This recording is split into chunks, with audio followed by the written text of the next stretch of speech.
Hey guys, Janet and I have come down to the pool here at Solonea. You can see what a beautiful morning it is. The water looks great. Janet's beautiful as always. But today I want to talk to you about dating options in the US. Boy, they suck. And I had a whole thing prepared where I was going to talk to you about different dating options and how to get dates in the US. I decided I'm just going to talk about my experience and how bad it was for an older man. And I'm talking about when I was in my late 50s, early 60s. You know, as you got older and this movement developed, the woke movement or whatever you want to call it, it's harder and harder to meet people, especially females for dates. One, you can't even talk to a girl at work. They say never date someone at work. Well, back when I was 20, 30, even in my 40s, sometimes you met a girl for a date at work. Nowadays, if you talk to one, first thing they do, they report you to HR. They're calling you a pervert. You know, Everybody's so defensive of their lifestyle and, trying to make other people look bad. So your first option, meeting someone at work, isn't there. And you spend 8 to 10 hours a day at work. So why is the dating culture so bad in the US for us older guys? Well, one, the older women, they already have their own life. They probably have their own money. They've been married one or two times, just like us guys. And they really don't want to date an older guy. They're called cougars, these women. They call us older guys who want to date a younger woman a pervert. Well, back in the States, we had fun with this for the longest time, calling women cougars. Older women in their 50s, early 60s, dating younger guys. That has turned out to be something that's okay to do, but it's not okay for an older guy to approach a younger woman. And the challenge is when you do finally get out and meet somebody and you go on a date with them, is what do you have in common? Do you have the same goals in life? Chances are not. Chances are these women, they're already set in their ways. They go to bingo on Sunday. They, go dancing on Saturday. And what we do in our life isn't compatible to what a lot of women who have already established their life. And so they don't have nothing in common with you. And finding somebody who has things in common with you is hard. Maybe you like watching football on Sunday instead of going to bingo, or going to church. So finding someone compatible is so hard. So how do you meet the person you're going to go on a date with? Well, chances are it's going to be online. How can you meet someone? You can't walk through the grocery store anymore and you see a lady that looks nice and you approach her, hi, how are you? It's just not accepted anymore. At least for me, it wasn't. If I'm wrong, guys, let me know. Tell me your experiences in this matter. But most of the time, you're going to find someone online to date. You're either going to go on Tinder, you're going to go on Plenty of Fish, Match.com, many, many different choices of dating apps and dating services to use. Most are free for the initial use. You get to look at their profiles, you can do a profile, but then they start to charge you for extras, upgrades. So, it's not cheap going on these dating apps. And say you do find someone, you go on a first date. That first date is a couple $100, man. You're going to try and impress this woman. She's going to want to go to a nice restaurant, have cocktails, and, talk a little bit. And there's no guarantee you're going to see each other afterwards.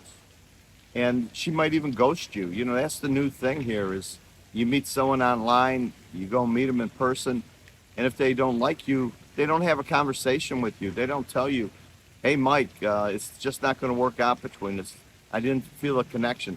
They just block you and ghost you. Society as a whole is accepting the cell phone and texting as the number one way to communicate with somebody. And it's very easy to get rid of somebody. You just ghost them. You just block them and delete them. There's also the increased risk of being scammed when you find someone online in the U.S. You go out with someone from Tinder or POF, that Plenty of Fish, they're a bunch of ugly fish on that Plenty of Fish, guys. You can be scammed, and I'm not just saying scam for money out of your pocket. What I mean is there's women out there who just date men to go out to have dinner. And I'll tell you two examples of that I had in Las Vegas. I met one lady online and we chatted just a little bit and then we decided we'll meet. And we went on a date. And I chatted her for a couple days and we went on a date. And we went to the Olive Garden for dinner. And she chose the Olive Garden. I go, well, that's different because most girls I date, and I'll tell you the stories about them, usually want to go to a more high-end restaurant than the Olive Garden. And it was like 3 in the afternoon. And I go, wow, maybe it's just a light lunch or something. So we go to the Olive Garden, and they have this 2-for-1 special. You get 2 meals for the price of 1. And if anybody, and I know most of you have been to Olive Garden, they give you a big salad, they give you breadsticks, and usually a pasta meal. So this girl, she ordered 1 meal, and I'm thinking 2 for 1. I ordered mine, and then she told the waitress for my second meal, and she gave her order. And she told me, hey, you ordered a meal, you might as well get the second one free, just order something. I said, I'm not going to take Olive Garden food home. If you want to, go ahead and order it. So she did. She ordered the 3rd meal. So as we're talking, and the conversation was nothing to do with me and my life or her and her life. It was just general topics that, you might talk to someone at the dog park or across from the table in the card room. There was no connection whatsoever, and she wasn't looking for any connection. So the food came. She ate the salad, she ate the breadsticks. She didn't eat her meal. The first one, the second one, or the third one. But she did quickly go to the waitress, let's box these up, and the date was over. This date lasted at the table a half hour. So this girl, she hustled me. She hustled me for free food. And I could just imagine her refrigerator having all these to-go containers of different dates she had with different men, because all she was doing was stocking up on food. I didn't know if she had a boyfriend at home. She was feeding 3 kids. I had no idea. But, that really sucks. And it seemed to be a pattern with the women I was starting to date on these online dating apps, especially the Plenty of Fish. Especially Plenty of Fish. The other one I met, we met at a little restaurant in Las Vegas off the Strip. It was an expensive restaurant. It was a very nice place. I enjoyed going there. And we met for dinner, 6 o'clock in the evening. And she goes, I go, what do you want? And, she ordered a drink. And since I don't drink, I just got coffee. And she looked around at the specials. The maitre d' came up and he told you all the specials. She ordered the most expensive special. It was on a blackboard. You could see the prices and what they were. I ordered something, and it wasn't cheap. It was not a cheap restaurant. So we ate our meals, and we had coffee and a dessert at the end. And then she said, Mike, I'm going to go home now. And it seemed like we didn't hit it off at all. And there was no attempt on her part. Her last word, not her last words, but some of her last words to me were, I'll message you. And then I paid the check. The check was like $165. I put $200 in there. Waiter can have the change. I was done with this date. I said, let's go. As we headed to the door, she goes, because we drove separate, we met there. As we headed towards the door, she goes, I have to go to the restroom. I'll message you later. I go, all right. And again, this was a date where right after they order, I knew this was going nowhere. And I'm out at my truck, and I'm texting a friend. I'm going to meet him up at Texas Station. We're going to go play some Texas Hold'em. And the waiter comes out. Now, I saw the girl leave, get in her car, drive off, and wave. The waiter comes out and goes, sir, you haven't paid your bill. I go, what do you mean I didn't pay my bill? I left $200 in there. I go inside with them, and one of the other waitresses said the lady came over and took the money out of there. And the waitress said she thought she was just getting the change. She didn't know that was the bill. So not only did I get ripped for a meal, I got ripped for the price of the meal. She took the money, and I still had to pay. So it was a $400 date with this chick. So scams happen everywhere. They happen everywhere. And in the U.S., it's more the dinner. These women want to go on dates. They really don't want to get to know you. How do you get to meet somebody who really cares for you in the States, in the U.S.? I don't know. You know, you don't think much of that, but there are scams where girls just want to have a nice meal, go to a restaurant maybe they've never gone to before. Another one I went with, I said, let's go out. Where do you want to go? She goes, I haven't had a steak in a long time.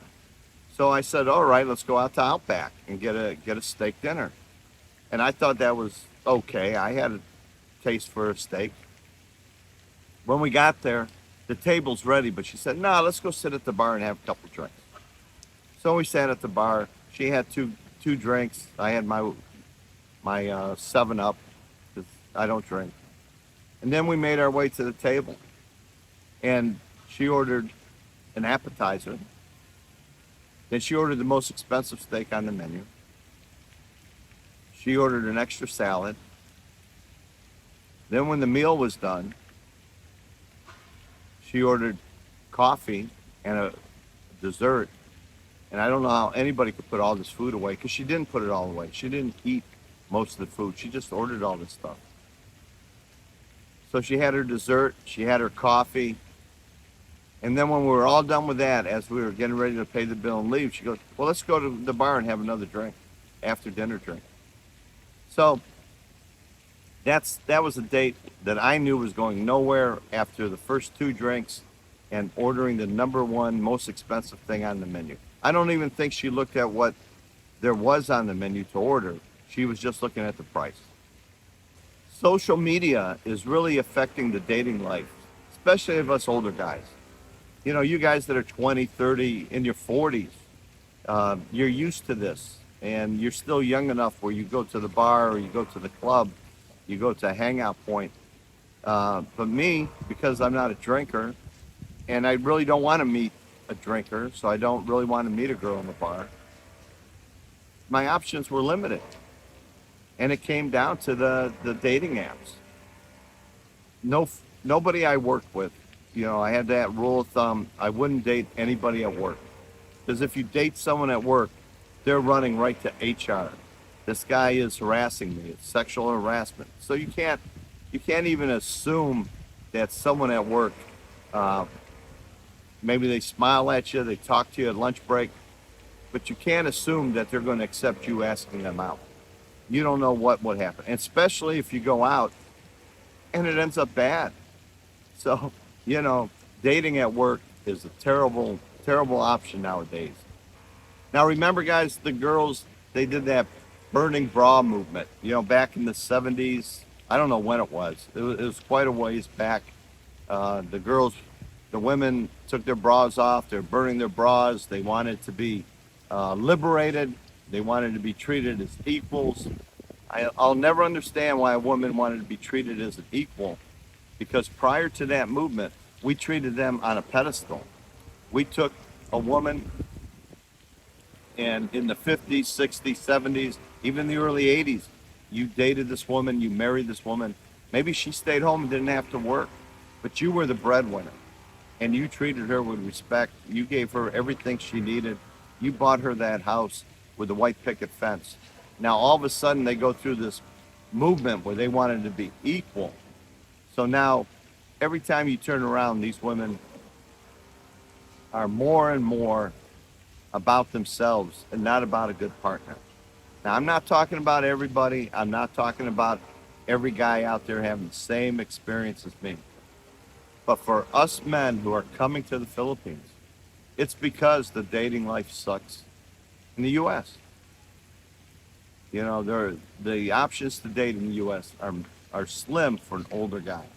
You come to the Philippines, it's much more open here.